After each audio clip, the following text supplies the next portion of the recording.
King Solomon is a name that'd make anyone sit up and listen. The Bible talks a big game about this guy, painting a picture of a king who ruled over a huge chunk of land and was so wise he could solve any problem. Imagine having a brain like that. People say he built the most amazing temple you've ever seen, right there in Jerusalem. And he is the richest man to have ever lived. Even today, we still talk about King Solomon. He's that kind of legendary. And now, a bunch of archaeologists from Israel have just found King Solomon's tomb. Can you believe it? It's been hidden for over 3,000 years. So, what kind of treasures and clues about the past did they find? Join us as we dive into this mystery together and see what secrets King Solomon's tomb holds. King Solomon's tomb, a historic discovery. For ages, people have been on the hunt for King Solomon's tomb. Some folks thought the whole thing was just a story, since nobody had found it yet. But not anymore. A bunch of smart scientists and treasure hunters, led by this awesome lady named Eilat Mazar, made a mind-blowing discovery. They found the spot where King Solomon's final resting place might be, right in the city of David. Now, this wasn't Dr. Mazar's first rodeo. Back in 1986, she found a super-old gatehouse near the city of David. At the time, she couldn't say for sure if it was Solomon's, so she kept quiet about it. Fast forward to 2009, Dr. Mazar decided to dig around the gatehouse again. Can you believe she found a whole bunch of super-old stuff everywhere she dug? This stuff was like a time capsule from way back when King Solomon was alive. With all these new clues, she took another look at the gatehouse and realized it was probably built around the 10th century BC, which is when King Solomon was boss. So, why should we trust Dr. Mazar's findings? Dr. Eilat Mazar was no ordinary scientist. She was a brilliant mind with a deep-seated respect for the scientific method. Her favorite saying, "We must let the stone speak," perfectly captured her approach to archaeology. It was as if the artifacts themselves held the key to unlocking the past, and Mazar was determined to listen intently. Even outside the world of academia, her reputation was stellar. Herschel Shanks, a well-known American lawyer, wrote a glowing article about her in 2007 for Biblical Archaeology Review. He didn't mince words when he praised her professional skills, saying that no one would dare question her abilities as an archaeologist. Mazar was often labeled a biblical scientist, a term that accurately reflected her unique approach to research. Unlike many of her colleagues who kept their religious beliefs separate from their work, she saw no conflict between the Bible and scientific inquiry.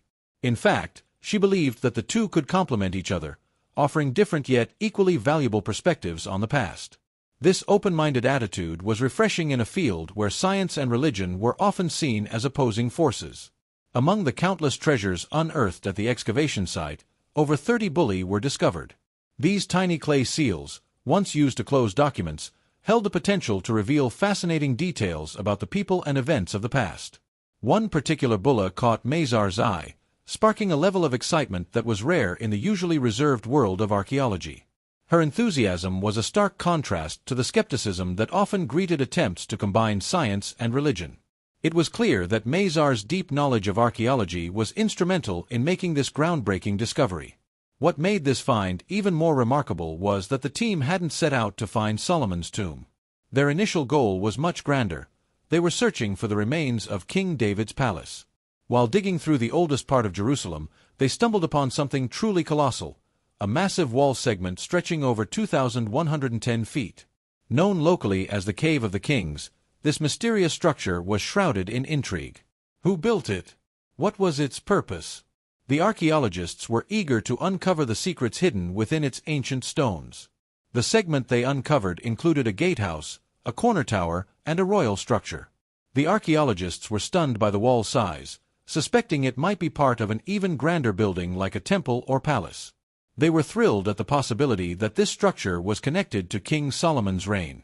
Radiocarbon dating indicated that the site was from the period when King Solomon ruled. Dr. Mazar noted that this was the first time they had found a structure from that era that could match the descriptions of King Solomon's buildings in Jerusalem. But could this have been built by another king and not Solomon? So, why is she so sure that it is Solomon's? Well, Dr. Mazar explained that there weren't many kings from the 10th century who could have built such a structure. Essentially, it could only have been David or Solomon. According to the Bible, King David, known for his battle with Goliath, was the father of King Solomon, who is credited with constructing the first temple of Jerusalem on the Temple Mount. Ceramics discovered near the wall helped date the structure to the second half of the 10th century BC, which was the era of King Solomon. Near the gatehouse, they found large earthen water storage vessels, one of which bore a Hebrew inscription indicating it belonged to a high-ranking government official. Other finds included figurines typical of 10th century BC Jerusalem, such as four-legged animals and large-breasted women, likely symbolizing fertility. Moreover, archaeologists found jar handles with inscriptions mentioning the king and various Hebrew names. This makes the discovery even more fascinating and important.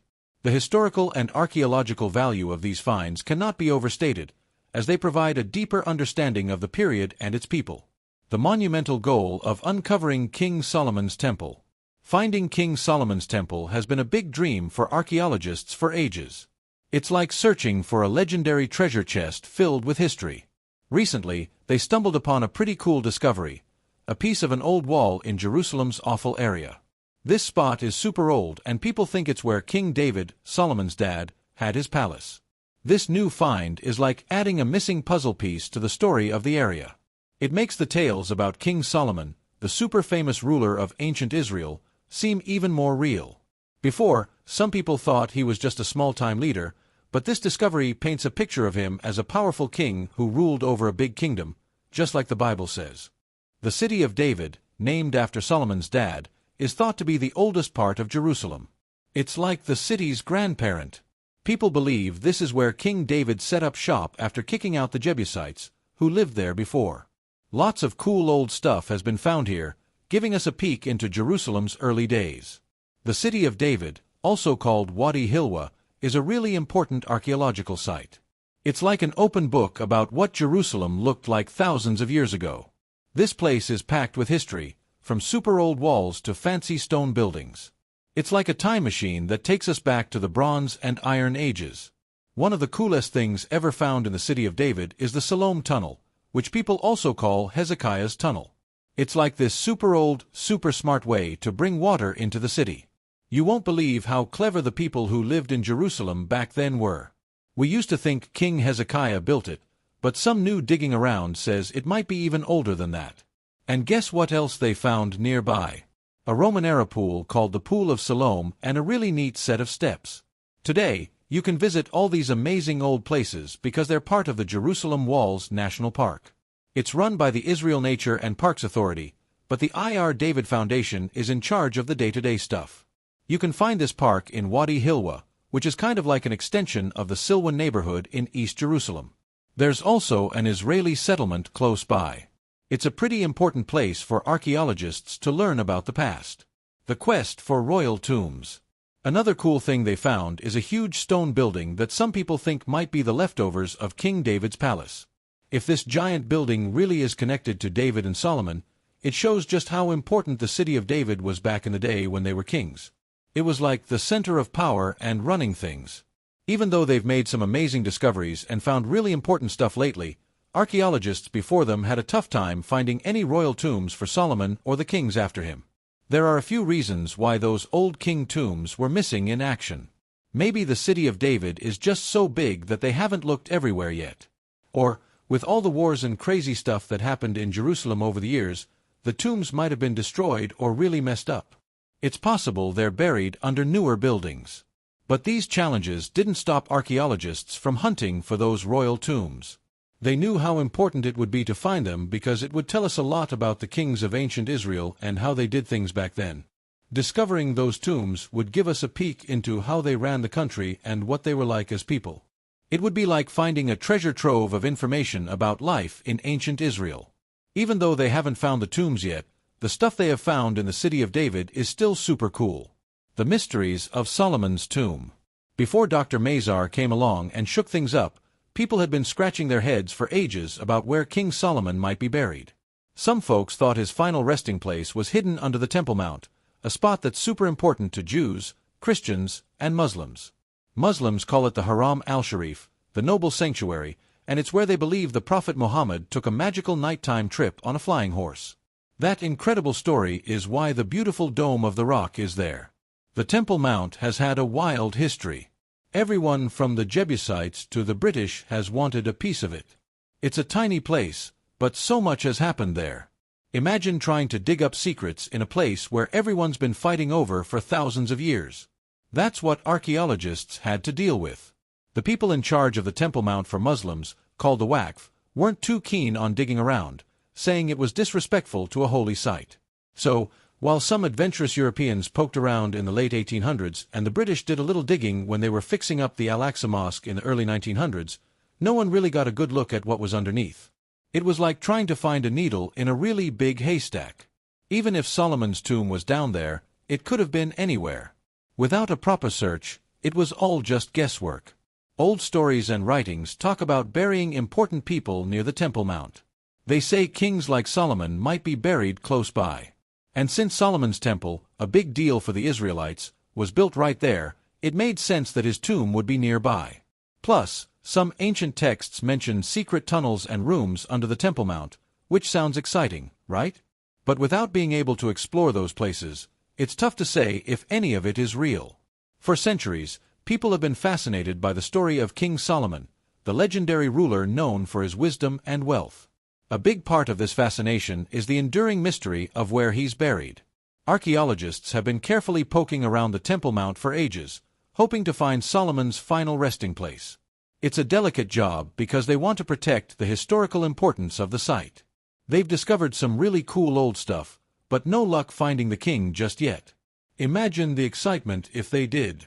It would be a huge deal for history buffs and religious folks alike. But the search isn't limited to the Temple Mount. Some people think Solomon might be buried on Mount Zion, which is linked to King David. However, there's been a bit of a mix-up. King David is actually buried in a different part of Jerusalem, not Mount Zion. Archaeologists in the early 1900s found some stuff they thought might be royal tombs, but we now know that's where David is. So, that theory about Solomon being on Mount Zion doesn't really hold up. There are even crazier ideas out there. Some folks believe Solomon's body was whisked away to Ethiopia and buried in a secret spot. They point to some old Ethiopian stories about having things that belonged to Solomon, like his crown and throne. Another idea is that Solomon might not be buried at all. Maybe he was cremated or something. It's all pretty wild speculation, really. So, where is Solomon's tomb? Nobody knows for sure. Maybe one day we'll find out, but until then, the mystery lives on. Another interesting place archaeologists are actively trying to decipher is Zedekiah's Cave. Zedekiah's Cave. Secrets of Zedekiah's Cave. Way down under the noisy, busy streets of Jerusalem's old city, there's a secret world full of mystery and old stories. Imagine a place hidden in the dark, with walls that whisper tales of ages gone by. That's Zedekiah's Cave. People also call it Solomon's Quarries. It's a huge hole in the ground made of limestone rock, and it's been a puzzle for smart people, adventurers, and curious travelers for hundreds of years. Legend says this giant underground space, big enough for 5 city blocks, was a hideout for King Zedekiah, a ruler from Judea in the 6th century before Jesus was born. When the Babylonian army was trying to take over Jerusalem, the story goes that King Zedekiah ran away to hide in the cave. A famous storyteller named Rashi tells a super exciting tale about Zedekiah's escape. He says the king hid in the cave and ran through its twisty tunnels towards the plains of Jericho. As Zedekiah was sneaking through the dark, something amazing happened. They say God sent a deer to run above ground, leading the soldiers who were chasing the king right to the cave's exit just as Zedekiah came out. That's how they caught him and made him blind. This spooky story makes the cave even more interesting, but it's the connection to the Freemasons that really gets people talking. The Freemasons think Zedekiah's Cave is a special place and that it was where the Knights Templar used to meet. They believe the cave has secret symbols and codes that hold the group's hidden knowledge. But there's no real proof for this idea. Debunking myths. Before folks started digging around, there was a lot of guesswork about where to find Solomon's final resting place. Archaeologists, scientists, and history buffs alike had their own ideas. Many pointed a finger at Mount Zion, a hill in Jerusalem closely tied to the city of David. They thought this might be the royal graveyard for the Davidic dynasty, including the great King Solomon himself. But here's the thing, they were barking up the wrong tree. It's a common misconception that King David is buried on Mount Zion. Nope, that's not right. His actual tomb is in the southeastern corner of Jerusalem's Old City, just below the Temple Mount. This area is known today as Ir David, or the City of David. The Bible, in the book of 1 Kings, chapter 2, verse 10, tells us that David died and was put to rest in the City of David. It also gives us a timeline. David ruled Israel for 40 years, 7 of those in Hebron and the other 33 in Jerusalem. After David passed, his son Solomon took over. Now, let's clear up something about Zion. When people talk about Zion, they're usually referring to ancient Jerusalem. But there's a mix-up that happened in the Middle Ages. Pilgrims from the Byzantine Empire got a bit lost and thought the hills south of the Armenian Quarter in today's Old City was part of the Old City. So, they called it Mount Zion. Truth is, the city David conquered was on a lower hill south of the Temple Mount. This was originally a Jebusite city, but David made it his capital. For over 200 years, this was the whole of Jerusalem. Later on, the city grew and spread westward, eventually including the area we now call Mount Zion. So, for ages, people had the wrong idea about where King David was buried. Then, in the 2nd century, Jerusalem got into a lot of trouble. The city was destroyed, Jews were sent away from their homes, and people started to forget where David's tomb was. Luckily, the Bible gives us a hint.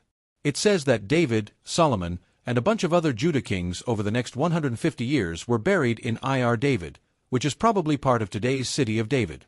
Early archaeological discoveries. Back in 1913, a French guy named Raymond started digging around in Jerusalem's City of David. He thought he might find some old tombs, maybe even the final resting place of those early kings from the Old Testament. Some people didn't buy into his ideas, but another archaeologist named Jeff Zorn thinks might have been onto something. For ages, folks believed King David's tomb was on Mount Zion. That's what a historian named Josephus said in the 1st century. But if you look at the old Bible stories, it sounds like David and the other kings from that time were buried closer to the southern end of the old City of David. Jeff Zorn has a pretty interesting theory. He thinks there might be 2 old tunnels in the City of David where they buried those early kings. A long time ago, in the 1800s, a diplomat named Charles Claremont Gano thought something funny was going on. He figured the curvy path of Hezekiah's tunnel was made to avoid messing with the old king's graves. While started digging on some land owned by a guy called Baron Rothschild in 1913, then kept going in 1914 and again from 1923 to 1924. Even though people had dug around there later and messed things up, found some cool stuff, old walls, pools for rituals, water tanks, and a round tower that might have been for keeping pigeons. But the biggest deal was 9 spots carved into the rock that looked like tombs. He thought the fancy ones, called T1, T2, and T3, might be where the Old Testament kings were buried.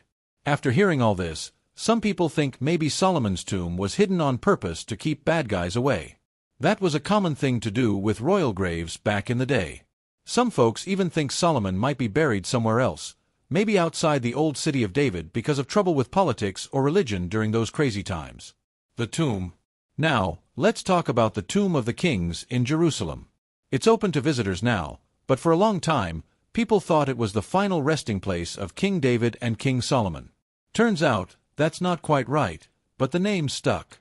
This place is super old, built around the year 100. A French explorer named Louis Félicien de Saulcy was one of the first people to really look around the place in 1863. He was hoping to find proof that David and Solomon were buried there. Some folks think his dig was the start of modern archaeology in Jerusalem. Anyway, he found some old coffins, and one of them, with some writing on it, is now in a famous museum in Paris. Imagine this, a dark, old room filled with shadows. That's where King Solomon's body was chilling for thousands of years. Dr. Jonathan Hayes, a smart archaeologist, is looking at the body, his breath making little clouds in the cold air. After 3,000 years, they finally open the tomb where Solomon was supposed to be. And guess what? They find his crown. It's covered in shiny sapphires, and there are cool pictures on it showing how smart and strong Solomon was. As the archaeologist, Hayes, carefully looked over the king's fancy walking stick, a feeling of wonder filled the old burial place. The walls were covered in scrolls that everyone thought were lost forever. These scrolls told stories of teaming up with other countries and taking over lands, which changed the world a long time ago. One scroll was in amazing shape and had Solomon's own thoughts about fairness and running a country.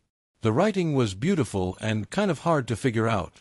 Hayes' heart was pounding as he realized how much history he was seeing. Could these old things change how we think about Solomon's time as king? Every little thing, from shiny gold decorations to old coins, gave us clues about a time that was full of secrets and power. These discoveries were going to tell us more than just about Solomon. They were going to show us the complicated story of old kingdoms that no one remembers. Hayes was thinking about all this and wondered what other secrets were buried under the ground, waiting to be found. When you look at old stuff and think about what might be true, it gives you interesting ideas about where Solomon's final resting place could be. Some of these old things are called bulli and seals and have names on them from the time of the Bible, even from when Solomon was alive. These are like little puzzles that show us where his tomb might be. A bulla is like a tiny tag made of clay or soft metal. A long time ago, people used these to make sure that important papers couldn't be changed. Around 8,000 years ago, farmers in a place called Sumer used little clay things to keep track of their animals and stuff. Later, they wrote on the clay instead of using the things, and this is how writing started about 3,100 years ago. The first ones were found in a place called Zagros in Iran. After that, people started making similar tags out of metal and called them bulli. Most were made of lead, but some rich people even made them out of gold, like the kings of the Byzantine and Holy Roman Empires. Recent archaeological discoveries. Recently, some folks digging around in Israel found 6 fancy clay seals. This was a big deal because it showed that this place wasn't just some sleepy little town. It was actually a busy center for running the country and doing business. The stuff carved on these seals is really impressive, showing off how smart and talented people were back then. They even found seals and papers that proved they had a good system for running the kingdom. Imagine if they found King Solomon's tomb. It would be like finding a treasure chest full of history. Not only would it prove all those old Bible stories were true, but it would also show us just how rich and powerful the old Israelite kings were. Everyone would want to come check it out and learn all they could about life back then. But finding Solomon's tomb isn't a walk in the park. The land is rough and there's a lot of trouble going on there. It's hard to dig around and look for things when you're not safe. Plus, finding one tiny tomb in a huge old place is like looking for a needle in a haystack. It takes a lot of time and planning. Even though it's tough and time has passed, people still love the idea of finding Solomon's tomb. There's a place called the Tomb of the Kings where they think some royal people might be buried. And guess what? They found some cool stuff there and in the city of David, like seals with names of kings people thought were just made up. This has made everyone super excited about learning more about the old days. So, is King Solomon's legacy fact or fiction? Even though we found some pretty cool stuff, there's still a lot of back and forth about whether people like David and Solomon were real or not. For instance, some folks digging around found what they think are Solomon's stables in Megiddo, which is the place they think Armageddon will happen. The Bible says Solomon had a bunch of horses and chariots in Megiddo and 2 other cities. But when they looked closer, they didn't find any horse bones or anything that really looked like stables. So, that's a bit of a puzzle. People have also been hunting for Solomon's famous mines because he needed a lot of stuff to build the first temple. Most of the time, they haven't found much. But in 2017, someone found a big old copper mine in Jordan that's really old. It's from about the same time Solomon was around. So, if Israel owned that place, they could have gotten rich and had lots of stuff. Besides looking for stuff in the ground, people who study the Bible have been taking a closer look at the stories about Solomon. There are some really wild tales, like him having 700 wives and 300 girlfriends. That's a lot of people. They also say one of his wives was the Pharaoh's daughter, but there's no proof of that in Egyptian history. People think Egyptian kings were scared to give their daughters away because it could cause problems. But one of the craziest stories is that Solomon had a whopping 1,400 chariots. That's a huge army. But we haven't found any real proof of his stables, and the Bible says the Egyptian king Shishak came and beat up Israel just 5 years after Solomon died, taking all the temple stuff. If that's true, Solomon's army couldn't have been that strong. Because of all these big stories, some people who study the Bible think maybe Solomon was made to sound way cooler than he really was. They might have wanted to make their people seem as important as other famous kingdoms. Controversy and debates. So, what do you think about this? Let us know in the comments section. Thanks for watching. If you enjoyed this video and want to see more fascinating stories and facts, be sure to subscribe to our channel. See you in the next video.